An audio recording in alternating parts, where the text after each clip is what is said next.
Hello and welcome to the Talking Atlanta Hawks Hoops podcast.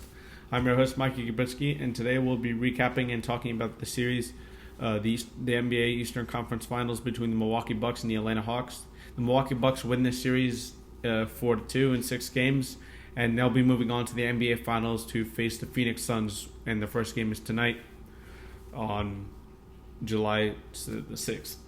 So, in this series, just like most of the playoff series, a lot of it was determined from injuries. Trae Young and Giannis Antetokounmpo, both superstars for their team, both out with injuries. The Bucks definitely had a more well-constructed roster without Giannis, and I think their offense flowed a little bit better without Giannis. Obviously, Giannis brings so much to the defense and offense too with his rim running, but I just think their offense flows a little bit better without Giannis. And Jrue Holiday was aggressive in the games without Giannis and showed why he could be a potential all-star like he was years ago. And honestly, Khris Middleton really stepped up big as well. It seems like he always has. It's the third quarter for him. If he gets a couple buckets in after halftime, it seems like he goes on a roll and just scores tons of buckets in a row. And that's honestly what defeated the Hawks. The Hawks made a run in the fourth quarter and brought some energy into the building in the fourth quarter, but unfortunately they came up short.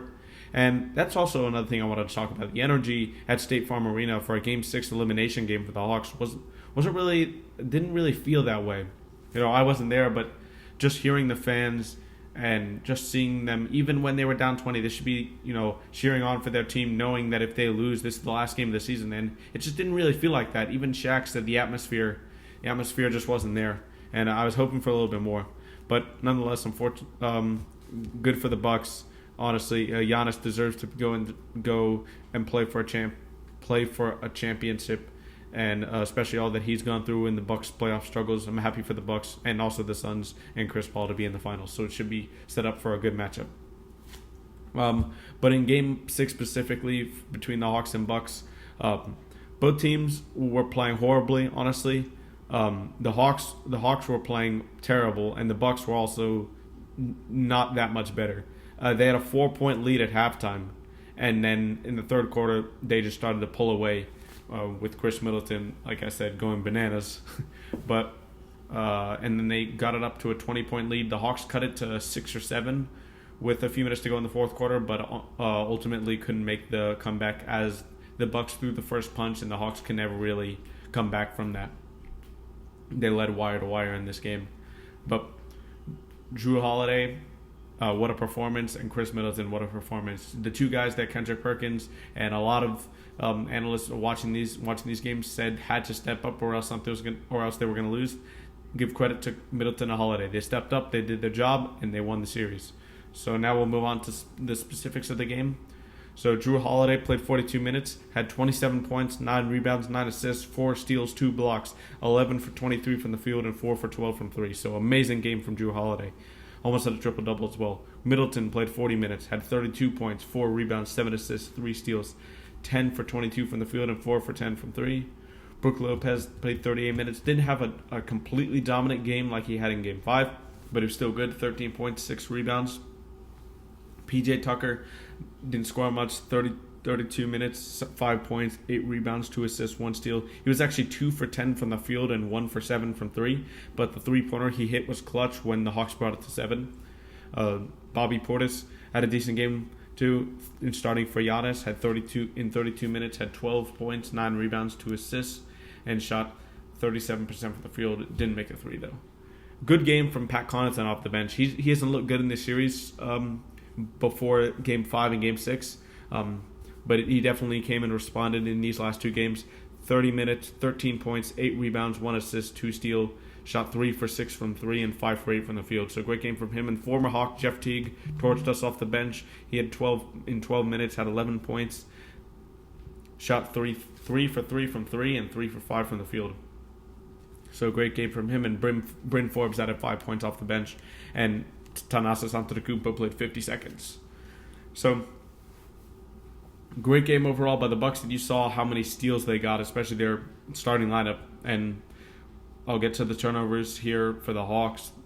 The Hawks in this game had 16 turnovers.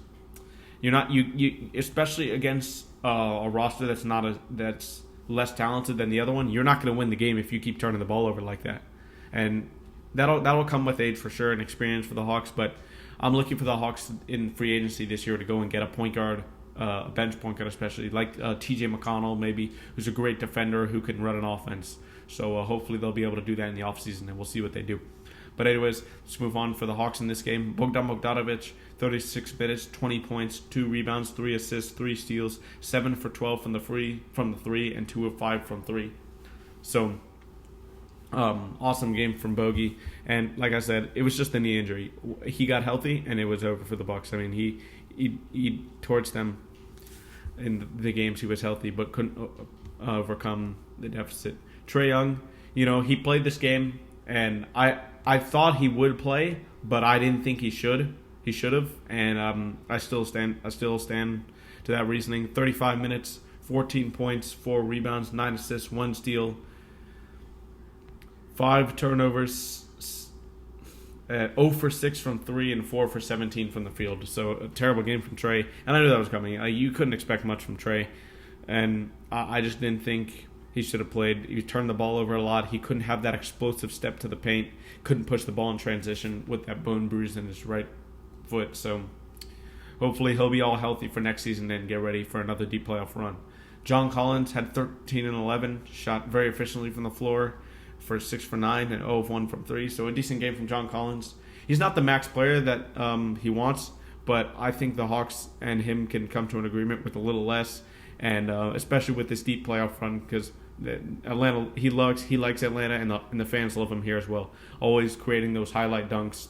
So hopefully he'll be able to stay. Kevin Huerter, man, he really struggled in this game. 29 minutes, 5 points, 3 rebounds, 4 assists, 4 steals, 2 of 10 from the field, and 1 of 6 from 3. And added a turnover as well. I mean, this was just a bad game from Huerter.